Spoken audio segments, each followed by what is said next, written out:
The intentions of this area, especially the school, are so blindingly obvious.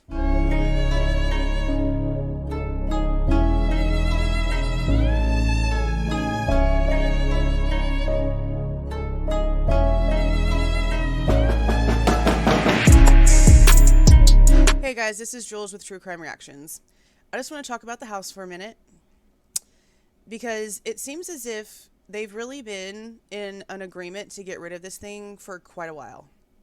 We had some emails that got released and they're dated all the way back in April between the defense and the state. So we're going to go ahead and go through those really quickly before I get into my rant. I posted these in my community tab yesterday. I found them on Twitter, circulating around. Several people were posting them. New York Times posted them. They're everywhere. These are dated in April, like I mentioned. Now, the one from Ann Taylor is dated April 5th. Okay, the one from the state is dated the next day on the 6th. Now, Ann Taylor's states the following. I am writing to let you know that the defense has no objection to the university proceeding as it sees fit with the residents on King Road. Previously, the defense agreed to release the property. Upon communication with the university, we were asked to weigh in on demolition of the premises. We appreciate the accommodation of one final walkthrough. After the walkthrough, our team has discussed the demolition of the premises again and have no objection. So this makes it seem as if at some point prior to this email, the defense was given the opportunity to walk back through the house again to make a determination on if they were okay with it being released and demolished or not. And after said walkthrough, they were okay with it. Now, this is what the state had to say. Bill Thompson, he states this the next day. We have discussed this among ourselves and with the investigation leadership and have no objection to UI proceeding as you outlined. As you know, the court has already released the scene from LE custody based on a stipulation of the parties. The scene has been substantially altered from its condition at the time of the homicides, including removal of relevant property and furnishings, removal of some structural items such as wallboard and flooring, and subjected to extensive chemical application, creating a potential health hazard. These are some of the reasons that we have concluded that a jury view would not be appropriate. Please let us know if you have any questions, blah, blah, blah, blah, blah. And see, that's the thing. He's not wrong. He's not wrong. We already know that prior to Bryan Kohberger being arrested, they had already sent in a forensic cleanup team. And some of the cleanup got started before it was halted again. And we also have heard that there was already some sort of reconstruction going on inside of that house. So there was already things that were being done structurally inside for like some sort of remodeling thing, I think. And even if that wasn't the case, even if it turns out that the whole remodeling rumor isn't true, we've seen them going in there and already start taking things apart. So there's already been things done to this house. Nothing should have been done to this house. The biggest issue is that they were trying to send in forensic cleanup before they even had their man.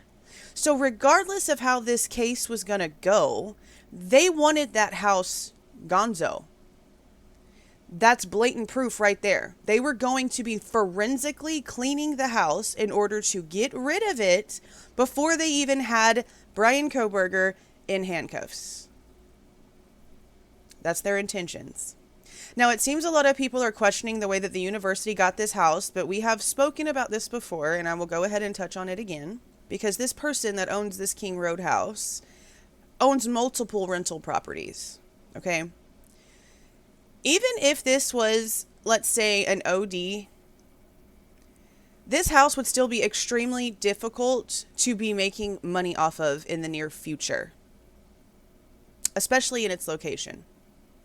So honestly, it's probably the smartest move for this rental owner to have made, because I don't know the date that everything was done. I don't know if there was paperwork signed prior to December 31st at midnight or after the new year began. But regardless, this person gets to write off the monetary value of this home which we know from looking around online and the impact of today's economy is way more than the thing's actually worth. But this person gets to write that off on their taxes for a huge deduction for a donation to a college. Now, the university wants it gone because it's an eyesore and because it's going to hurt students coming in. The state being able to fund them, because unless there's people that are enrolling in order to get that financial aid and that funding to go to that school loses everything. If they don't have people coming in and enrolling, then they don't get their funding. And they're already in hot water for this whole University of Phoenix situation, which I felt is, I mean, there's a catch-22 to everything with everything, right? This was probably something they might have been in works of prior, and even if not, the university, they're not the murderer. They're just a bystander. I mean, they have their own intentions in this entire thing for the aftermath, but they're also just a bystander of the situation. Business has to go on. The show must go on, as they say. And that happens in everything. In your real life, in your business life, when tragedies happen, you kind of just have to keep going. You kind of don't have a choice. So now, while I do agree with what the state is stating about how corrupted the house is now, let's just face that it was just as corrupted before the cops even got there after that 911 call. Okay? So it's been an issue. The house has been an issue for a very long time. And now that we're finding out that there was at least 2 additional male profiles inside of the house that to this day are unidentified, that could be important too. But at this point, what's the point? Nothing in that house is the way that it should have been kept and preserved. It's basically just useless. Which is sad because it honestly needed to be walked through by the jury, to me. That's just me, my personal opinion. There's several experts that agree as well, but there's also several that state it's unnecessary because of the way that technology is today with the scans and everything that was taken. But like I've mentioned, I'm one of those really weird millennials who don't give a damn about tech. Reality is where it's at for me. So, yeah. And also, people have wondered why the defense isn't doing anything. Well, besides the fact that the house is completely corrupted, there is still a slight chance that some things are not completely corrupted. So you can look at it 2 different ways, and I've mentioned this before. Either the defense is so positive that he was never in that house during the time that this all took place, that they know for a fact nothing in there is going to hurt him, so they don't care about the house. It's not needed because he never walked into that house during that time frame, and it's irrelevant to their client. Or it's not irrelevant to their client. And not arguing about the house also possibly gets rid of other potential evidence against him. You have to look at it both ways here. That's what you're supposed to do. You're supposed to be objective and look at both sides. Find more than one reason, because more than one reason makes sense. But yeah, that's my opinion on the house. I think it should stand. Even though it's been kind of messed up and there's been things moved around, there's a great possibility something important could still be in there.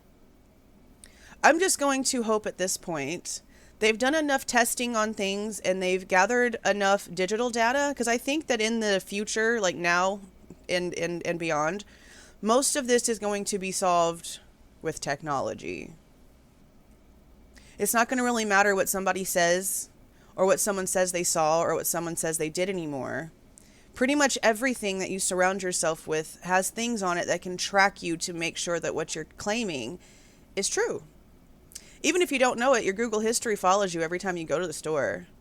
It knows exactly which spot in the parking lot you're parked in. Even if you don't give it permission to. Most people don't even realize that it's just automatically on there and everything is tracking you.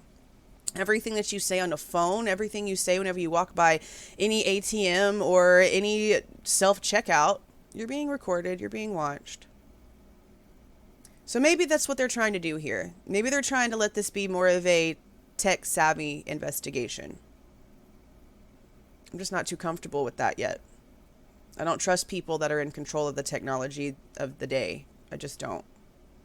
And plus, if they really wanted to use good technology, you realize that we have satellites hovering above us 24/7, right? And they're recording, regardless of what anyone in any entity tries to state. They are recording everything. You realize how easy it would be to solve these cases, to actually find missing children, the thousands of them that go missing, if they would just lock in on the satellite that might have been hovering over the area of the incident at the time and go over the footage. That's bothered me for a long time. But I'm just a person with an opinion. Now, I know that there is a petition going around. I'm not a fan of T-Rev, but he has started this petition, and I'm going to have a link for it in the description box, and I will sign it because it is for the greater good, in my opinion. So again, I will have it in the description box, and I will be signing it. I hope that they have their man. But I'm also worried that if they do have their man, this investigation was not done well. At least from what we're seeing now. I only hope that they actually have something of substance here. And I know that verbiage and word manipulation is a thing, but the state has handed everything to the defense. And the defense is still claiming that things aren't adding up. So I guess we're just going to have to see. But that's it. I feel like I'm now rambling. I don't like being a rambler. See y'all.